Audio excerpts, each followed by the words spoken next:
नमस्कार दर्शक बंधु मैंने स्वागत अच्छी नवा ब्लॉग रे आशा करी तुम भल थो मुझे भल अच्छी। तो चलो वीडियो को बिना स्किप करी आज ब्लॉग स्टार्ट करवा। फाइनाली आम गाड़ी एपटे अच्छी और टेम्पू तो आज ना नहीं जाइए बनवाई सांग मैंने वीडियो प्रथम रु लास्ट तक बनी रहे तुम मान को देखार ट्राए करी सिनेमैटिक वीडियो। तो चलो स्टार्ट करवा।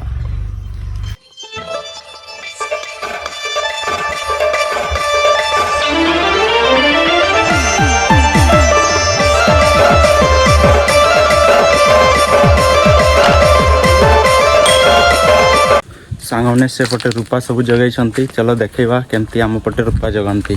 समय हूँ 11टा बस आसीगलान। सांग मैंने आम पश्चिम ओडिशा रे चाष काम धूमधाम रे चली गोटे बुढ़ी माती थिवारु पाखरे वीडियो बन पारिली नहीं। सांग मैंने वीडियो बिना स्किप करी प्रथम लास्ट तक बनी रह एवं देखि पारुथिबा आम देसी लाइनमैन कर दिमाग फैन खराब हो जाइथिला बनैकी एमती टेस्टिंग करा जाउछि। वीडियो लास्ट पर्यंत बनी रह आउ किछि इंटरेस्टिंग वीडियो देखिबा को पाइबे। फाइनली गोटे सांगर गाड़ी पकड़ी देखिला से बहुत तुरंत आसी बाबू करूछि बाना ताना धरि देछि। चलो देखिबा कोन होइछि बाइक नकीलो सबु बेले रागुछु केते।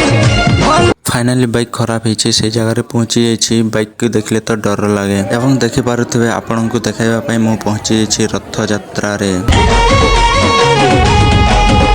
तो संसेली सामना ती मोर तारीफ करूछु भल पासु कहि दे धन मैं खबर पाली ना मैं जानी गली ना